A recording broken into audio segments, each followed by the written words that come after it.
Tell us. How about I'll go ahead and get started. So like Leo said, my name is Amy Sailors. I'm the crime prevention officer for the Fiesta District. Okay, so what I wanted to talk to you about a little bit is our homelessness that we have going on. So I'm sure for any of you who've been in Mesa for any length of time, or actually any East Valley city, or just actually across the state nation, we are seeing an uptick of the transient, homeless, unsheltered, however you want to kind of identify them. But we do feel like here in Mesa, we have a really good handle on kind of what's going on. We luckily have a city that backs us, and we have a lot of really great resources.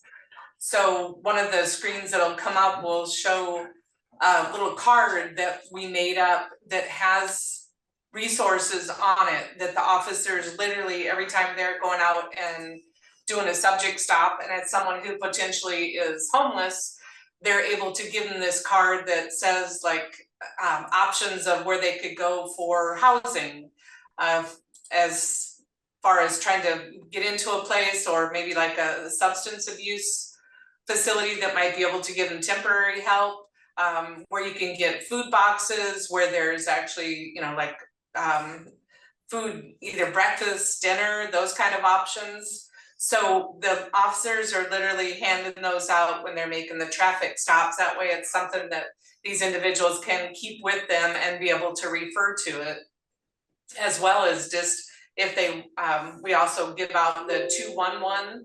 Have you heard of that resource? So yes, we feel like we're really lucky with Mesa having some really great resources that we're able to push out to these individuals. With that being said, one of the dynamics of Mesa and why we are seeing this constant kind of uptick of individuals is that Mesa is the only East Valley city that has the food source.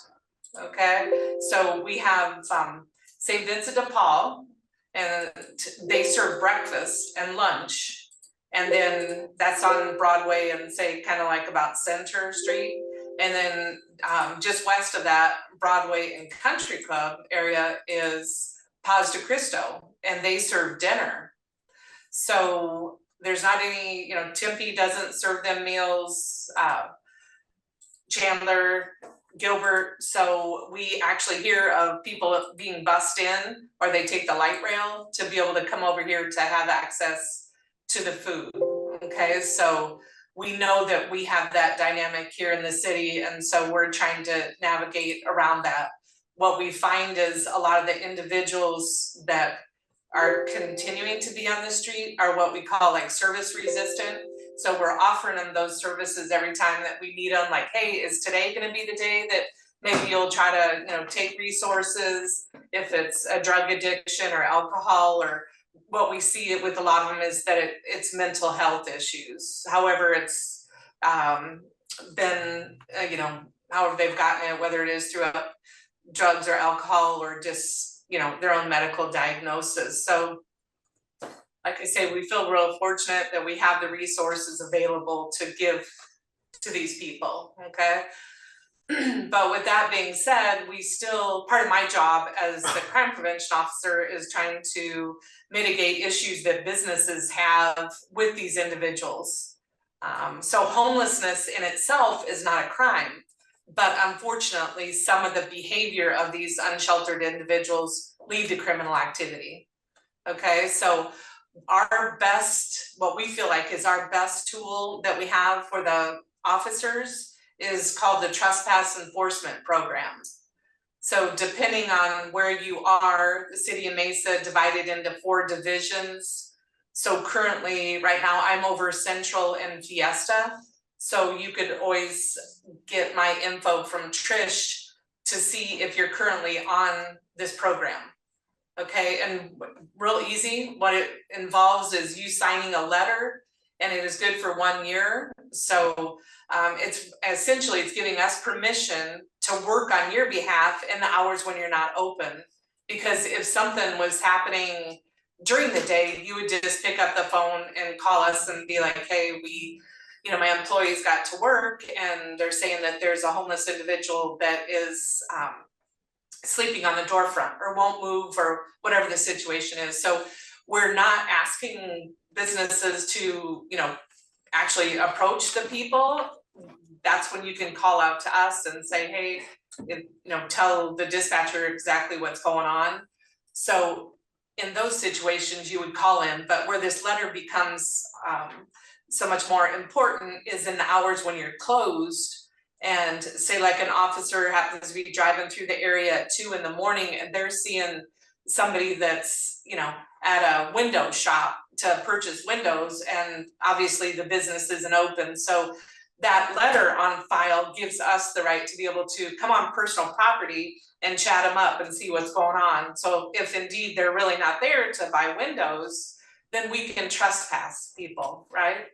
It isn't just the first thing that we do. We try to, you know, give them grace and kind of find what's going on. But it's a good tool for us to be able to, if say we have it recorded that the person's been there a couple times, say on the second or third time, then if it comes down to it, we need to trespass them, then that's what we'll do.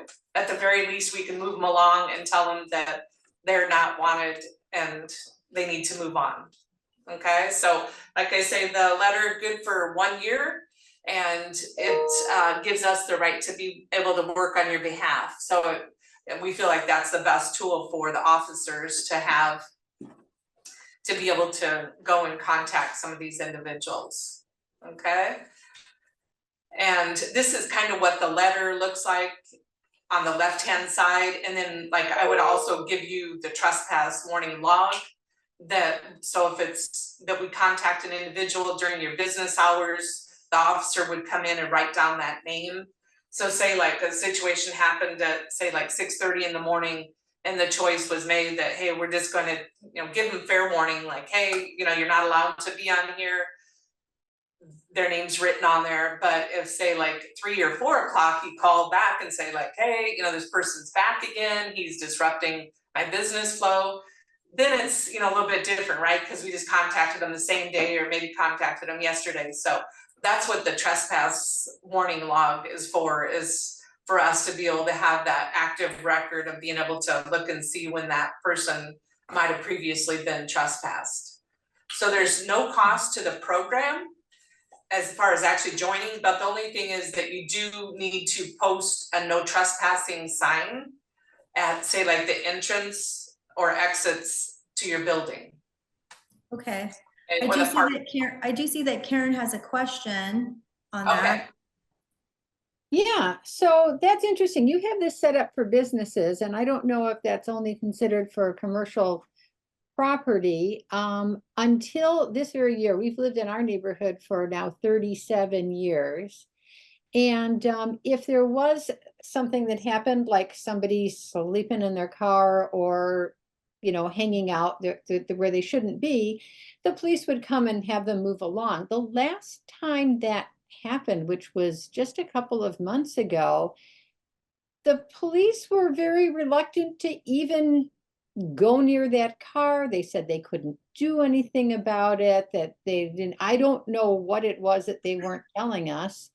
It was very different and kind of the opposite of what, and obviously this is a neighborhood I'm talking about. I'm not talking about businesses. There are many people that have home businesses like I do, but it's still a neighborhood.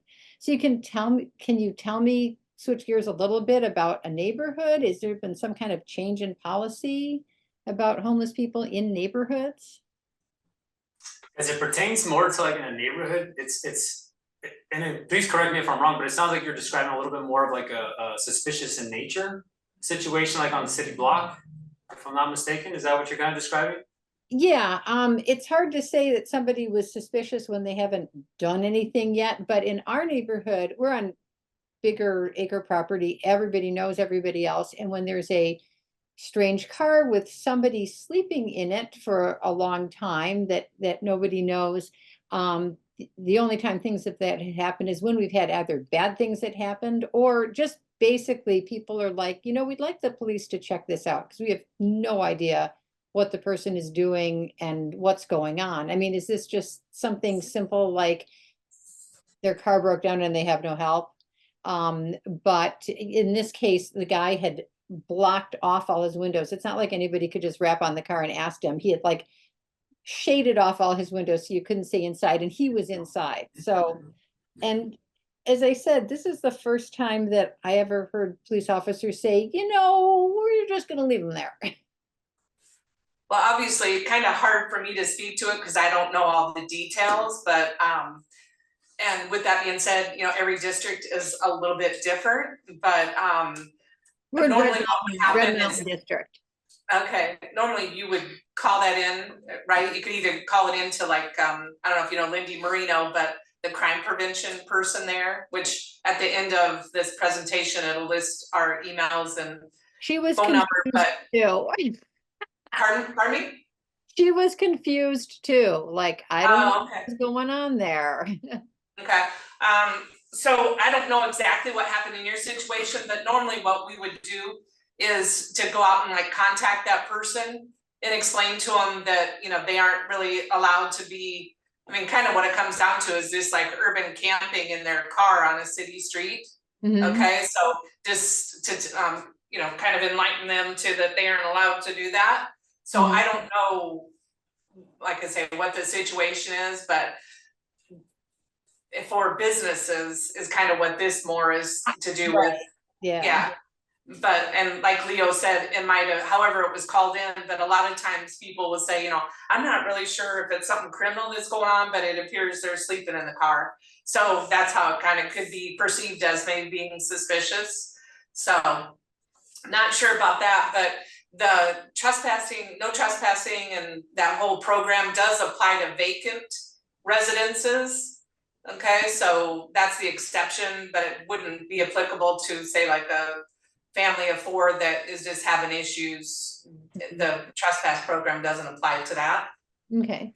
Okay, so like I say, if you wanted to reach out for any of the current businesses, if you are on the program, that's great, or you want to just double check that you are, or you want to sign up, you can always reach out to me and I can send you the information for you to sign up.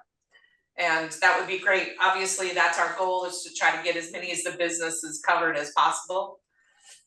It doesn't, Okay. but it doesn't cover home-based businesses, I'm assuming, even if they're open to the public. I'm assuming No, it has to be on commercial property. Okay. yes, yeah. Is there, do you know right now is what the percentages of those retail community businesses that even know about what you're saying? That they're aware that they can get this information? You know, I don't have a percentage, but something kind of interesting is I'm working with the city side. So, you know, we have kind of like the police side and then the city side. The left hand doesn't always know what the right hand is doing.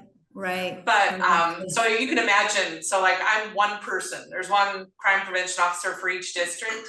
So we have like 14 miles here. So I could spend my whole 10-hour day just going around to all the businesses trying to get them signed up. But unfortunately, there's a lot of other more critical stuff or just as critical stuff that comes up. Absolutely. So I reached out to the city side. So I'm trying to work hand in hand with them as far as when individuals sign up for a business license and they're sharing the email addresses. So I'm emailing those people and trying to get them signed up. Or checking the addresses.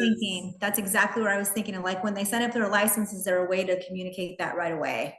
Yeah, unfortunately not as easy as just, you know, having that hand-in-hand connection, but we are trying to work on it. And then it also, I mean, I enjoy going out and talking to the businesses, especially if I see a new business coming up, or we also, part of our job is to go to the pre-submittal meetings for like new build or rebuilds, where we're meeting with the actual owner and say like the architect. So at that time, I'll give them a form and say, hey, you know, once you get open, if you want to sign up for trespass, here's how you go about doing it. You can email it back to me. So we are trying to kind of hit it from a couple different areas, but it would be something that it would be great. In Mesa, you know, I mean, it's not like some of the other cities where you have to get a license and the recommendation is yes, in January of last year, that's what started. But as far as like if a critical incident happened in the middle of the night at, you know, whatever, I don't know, 450 South Country Club, we don't really necessarily have access to even who the owners are. So we're trying to mitigate what's going on at 2 a.m. when, you know, these grave officers are on there. So the form has on there like the contact name and say like an after hours number. So it helps with that as well. So yeah, but I mean, if you guys being as the chamber, I mean, whoever can push it out to individuals that are the business owners, that would be ideal. Or, you know, however, just trying to get it out so that as many people as possible know about it. Okay, so that's kind of for the trespass program. And then I just wanted to kind of give you a few tips as far as like what I see or we see as a department for different potential issues where businesses are victimized, okay? So doors and locks, you know, pretty much that's the entry point, right? Of businesses who are accessed, whether, you know, an employee forgets to lock the door at 9 o'clock at night, or they break the door or get in through a window. So just trying to keep in mind, you go to the next screen.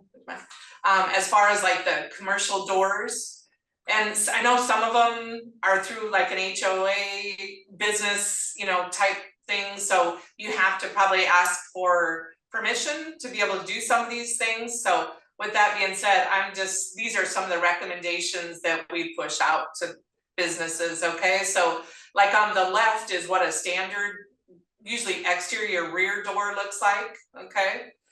That middle one is a metal guard that goes over like where the whole door jamb is.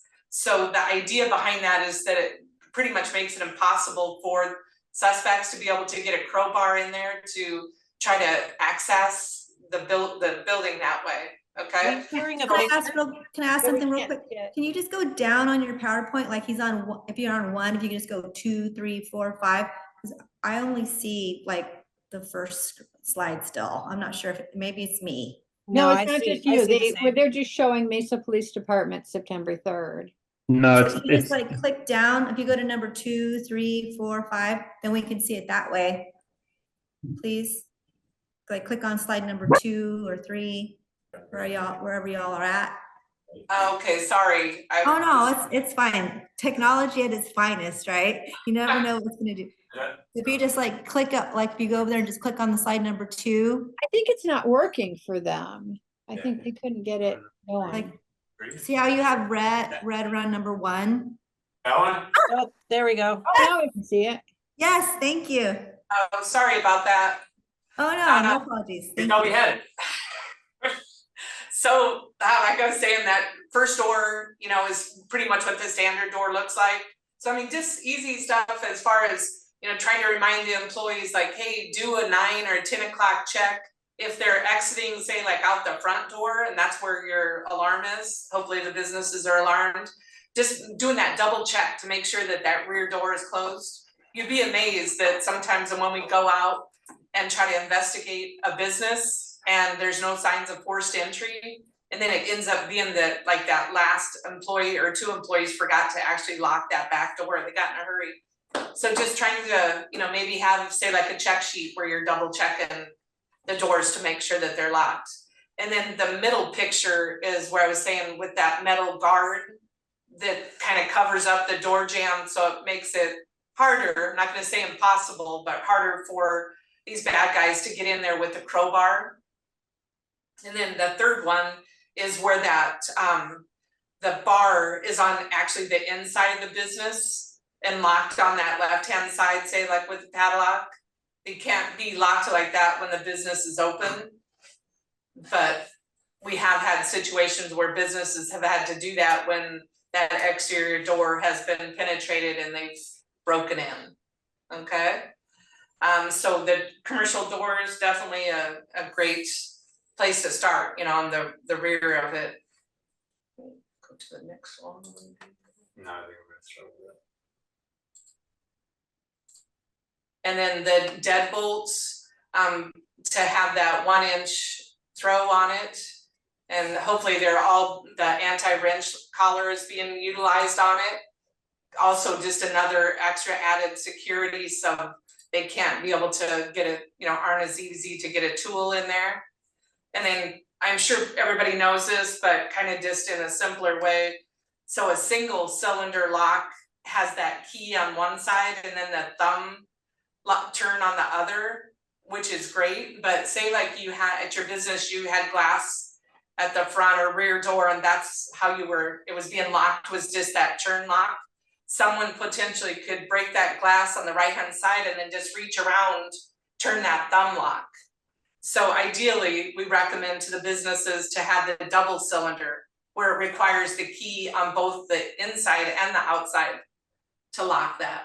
So something just kind of to think of. And like when I go out and talk to different businesses or, neighborhood watch groups, the intent isn't to go out and like scare people, but the reality is we're seeing these kinds of burglaries. So just kind of giving you the heads up on potentially what you could do. And then what we feel like is the ultimate is if businesses are able to actually afford camera systems and, know how they work, so that in the case of a burglary that you're able to share that information with, like, say, the officers that come out, or be able to download it to our current system where we're able to put it in as evidence. So if you do have the camera system, or just even trying to be able to make your business a little bit safer, to increase interior and exterior lighting is great, for improved visibility, okay? You'd be surprised at night, once the sun goes down, how dark some of these businesses are that haven't like updated to LED lighting on the inside. And so even if you do have cameras, it's not picking up the best video for us to be able to, identify someone, right, if we needed to. So trying to increase the lighting, which hopefully is going to make it more appealing also for people to come in. Remove any blind spots by installing like the concave or convex mirrors, just depending on where you're going to place it, usually in a corner. And that can give, even if there's just one person there, it gives them that kind of like 180-degree area of being able to see more of your property. And then one of the big things, like the bottom left one where it's got the the TV up there, and it's actually videoing people as they're coming in the door. I mean, statistically, I don't know if you have been in QT or seen that, but they're one of the ones that have the least amount of thefts. I mean, on several levels. They have more than one employee in there. They're physically like greeting the people as they're coming in, and maybe even like, oh, hey, I like that red shirt. If people know that they can be identified, it might make them think twice before they're gonna be shoplifting. And if they see themselves up on the TV, they're kind of more inclined to not do that, okay? So obviously, if you have that opportunity and can afford that in your budget, the cameras are really great. And we also recommend them on the exterior as well, because that, if people are driving up and committing the crimes, then it can give us the make, model, and potentially like a license plate of whoever these criminals are, okay? Or, I mean, even in the case that someone left behind a, purse that had $5,000 in it, hopefully, somebody would reach out to the police department. We could identify someone through that as well. It's not always just a bad thing. Okay, and then just here kind of a few other suggestions. This is one of our businesses here in Fiesta. It always kind of scares me. We always suggest trying to remove that window clutter. We understand that, a lot of times the businesses get paid by these businesses to hang their signage up, but in the meantime, it also doesn't give regular citizens or our officers a chance to be able to visually see in there and say like that 4 to 8 foot window, so that if somebody's at a light or they're driving by to potentially see something criminal happening inside. So if at all possible, trying to remove some of that window clutter. Also to keep the cash registers near the front. Better chance of, somebody else being, especially if there's windows, potentially being able to see it. It's always kind of scary when businesses have it way in the back, and the chance of somebody coming back, and especially if they're in there working by themselves, the potential is greater for them to be robbed. And then trying to implore your employees to be like, hey, greet the customers when they come in the door, right? It's like people walking on a sidewalk and they're just looking down. I mean, they have more of a chance of having something happen to them than somebody looking them eye to eye and, you know, being able to identify them, right? So that's something that we definitely suggest, greeting people who are coming in, and just that active customer service. We try to do what we can to help out in different shoplift situations, but ultimately it comes down to the individual businesses, right? To be able to watch what's happening in their own stores, maybe strategic placement of items. So this is a broad suggestions, but hopefully maybe it's something that might be able to help you in the future at your business. And this kind of goes back to even to the indoor lighting, the exterior lighting. Actually, that's really like for residential burglaries, and it can sometimes be for commercial, but number one deterrent, okay, is the exterior lighting. So if, you know, when they've interviewed some of these suspects and they're like, why did you pick this place to go to? A lot of times it's dark, there's not a lot of people around, they know that they can probably break in and get away with it. So that chance of being able to, if you do have the ability to change or upgrade any of the lighting, okay, exterior lighting should be placed high and point downward, which that's pretty common sense, but just keeping that in mind, because sometimes you see lighting that isn't always best focused on like the entrances and walkways, so you can keep your customers safe. And then the exterior lighting is great for the cameras as well, okay? Make sure that if you can illuminate your address number on the building, just in case there is an emergency and we need to come out to there, that's a great one as well. And then one of our new things is, if you haven't heard already, Mesa has one of the finest real-time crime centers. It's almost straight out of like CIS and some of those other shows that you see on TV. And it's been super valuable to us as far as being able to solve crimes easier. It's kind of hard. I'm gonna have Leo kind of explain a little bit more, because he's probably more up on it. But the big thing is that we're trying to get businesses and residences to sign up for this Community Connect registry program.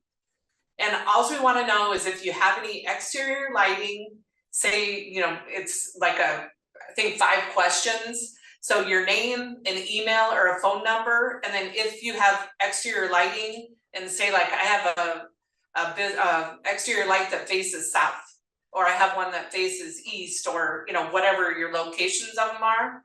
And then what happens is if there's an incident that happens in your area, we would send out an email and say, hey, could you review your video between 2 and 4 in the morning, because we had an incident that happened. So you can imagine how critical that is for the investigative team. Because years ago, literally we were going door to door and we had to wait till a lot of the businesses opened, or they're not open on Mondays from, you know, 9 to noon. And so this is a great way. We're not looking at the inside of anything, not like some people are like, oh, Big Brother watching. No, you're just signing up to say that you have cameras and where the location is. And then I'm gonna kind of hand it over to Leo, and he can tell you more the dynamics of our real-time crime center, but that is definitely a way that you could help us help you. I'll tell you something, this system, this center that we have now has been like, I mean, it's been one of the greatest things that's been invented so far in law enforcement, only because it's allowing us the opportunity to really find the individuals that are causing the problems in our community. Like, I'll give you an example. Let's say one of your businesses is burglarized at night, and you did have a camera system that was able to recover a vehicle in the area, and we say, okay, we believe this is the vehicle. We can actually go through our camera systems that exist, like say in the intersections already for traffic control purposes, and we can review those cameras utilizing some AI systems that already exist within it, some artificial intelligence, and they'll be able to dissect if that vehicle, almost like a fingerprint, if that vehicle that's viewed in your camera system at your surveillance that you have at your business, and then kind of pretty much match it, not 100%, but give us something to say, there's a dent on, let's say, the right fender well that matches the vehicle that you provided from this one over here, and then we can say, okay, well, based on that, this traffic camera is providing us a license plate, and we can then work it backwards. So we can start kind of working our system like that way in our investigative style, and then say, yes, we believe this vehicle is tied to this case, and we can start kind of going with that. Obviously, we need a lot more evidence to kind of prove that the individual did it, but it's something better than nothing. Because typically, traditionally, we've always gotten to the point where like a location, whether a home or a commercial area, gets burglarized, and we have nothing. You know, we typically have to go more traditional, utilizing like human sources, or maybe some kind of witness that just didn't come forward at that time because we're doing door-to-door knocks. And then they say, you know what, I did see a vehicle that matched, that's around that time that, you know, possibly could have been yours, and then we work it backwards. But this current system now, we're linked to all of our cameras that exist right now in the city through the intersections. That kind of helps us out with that. There are some other areas where we're able to put some mobile cameras, and I'm sure some of you have seen those. They're kind of like a large generator that's attached to a longer pole with cameras on it. You'll see some like kind of red and blue lights on it. Those are other ones that we kind of deploy around the city, depending on the crime trends that are happening. But those are more in public areas. Like you'll see them more likely than not, like in a park.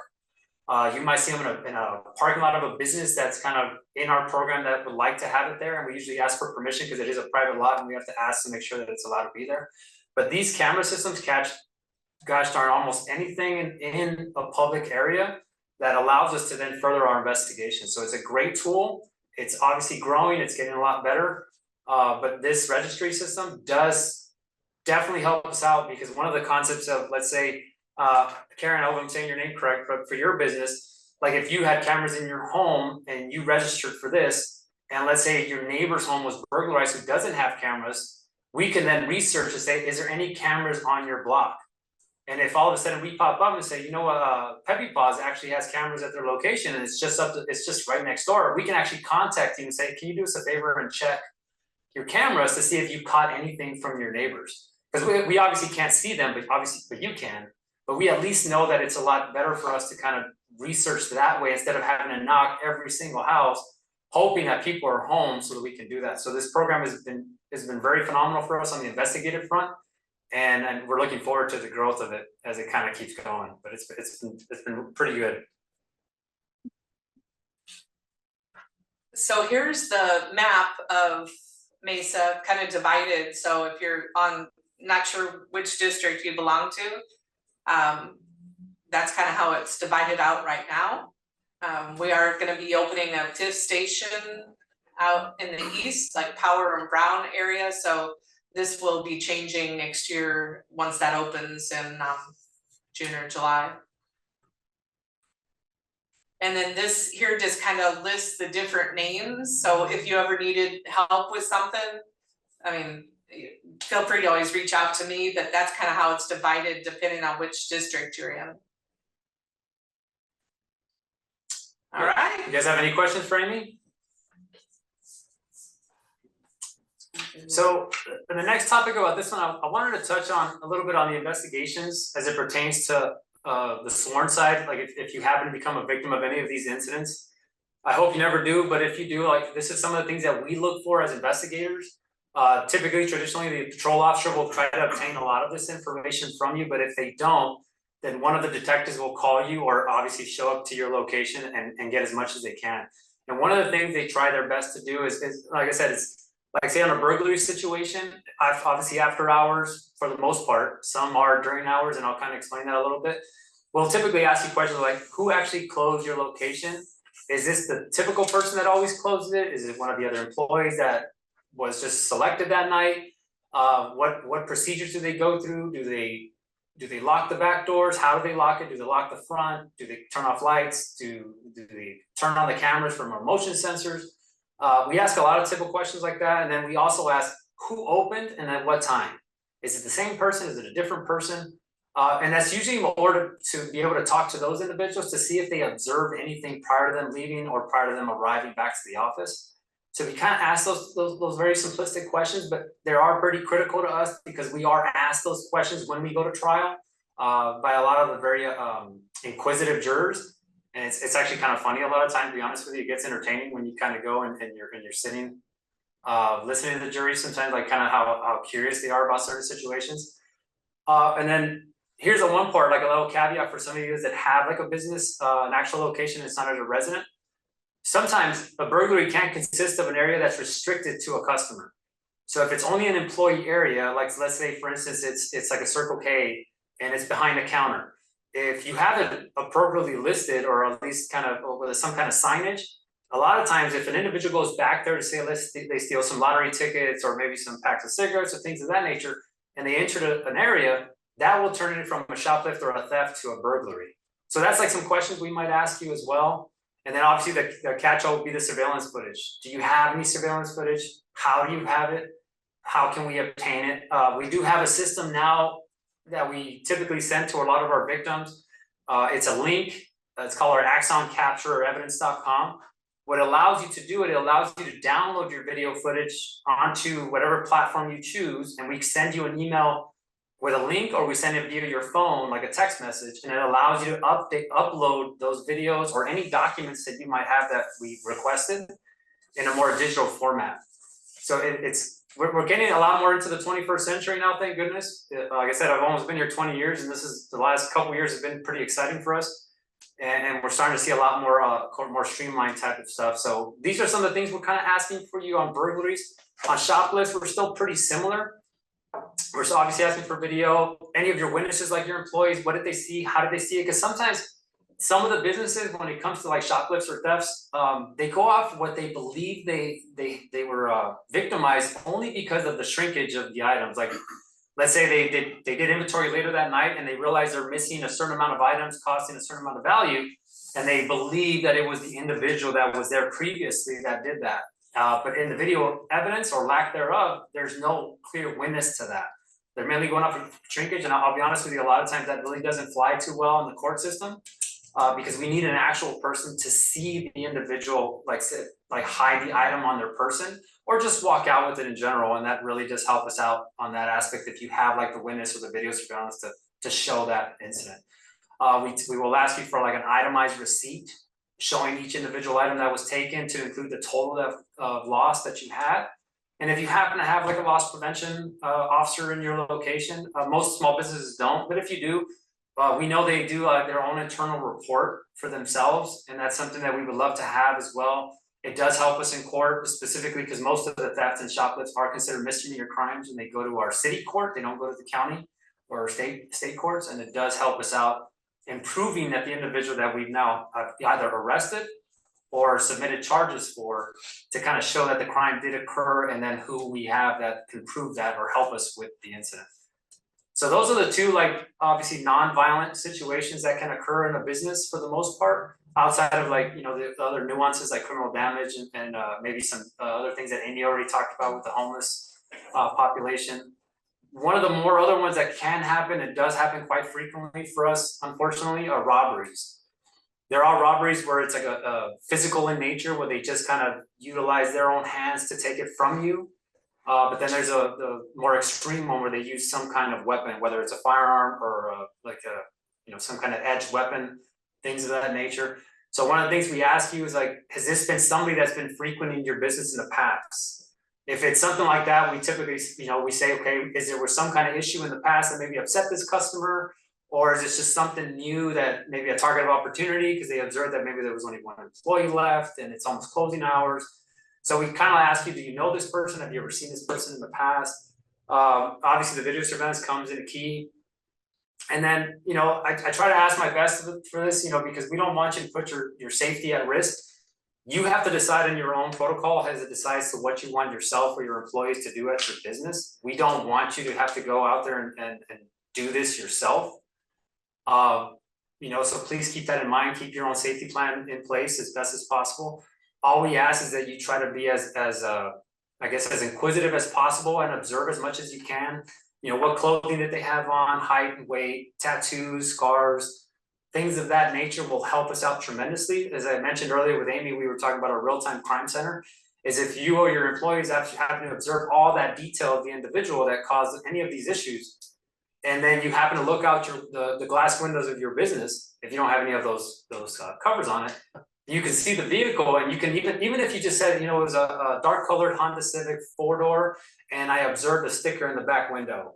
It was circular in nature, and it had like a white background with like black, and we'll be like, oh my gosh, that's fantastic detail. I'm a little exaggerated on it, obviously, but like that detail alone, I would like to say that we would have a larger percentage of finding that vehicle and then obviously tying them to the individual, because then what we would do is we would come back to you if we were able to find somebody that matched the description that you provided to us, and then show that witness or your employee or yourself a photo lineup, and hope in an effort to hopefully you would be able to identify the person that did it.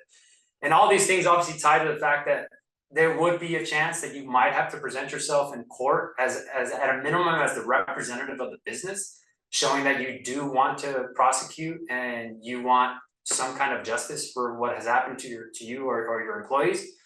But just that alone, I mean, that would be very tremendous for us as it pertains to the investigative side. There's a lot more details, obviously, but this was just some of the smaller things that we would kind of be looking for.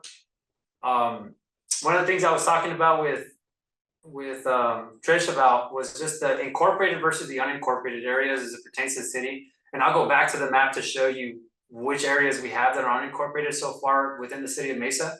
But in a nutshell, it just pretty much means that, you know, the city is now responsible for an area that we've taken from the county or the state. The unincorporated area just means that the county board of supervisors of the state are still in control of it. And all that means for you is that which agency of you know, which law enforcement is going to kind of handle your investigation if something happened.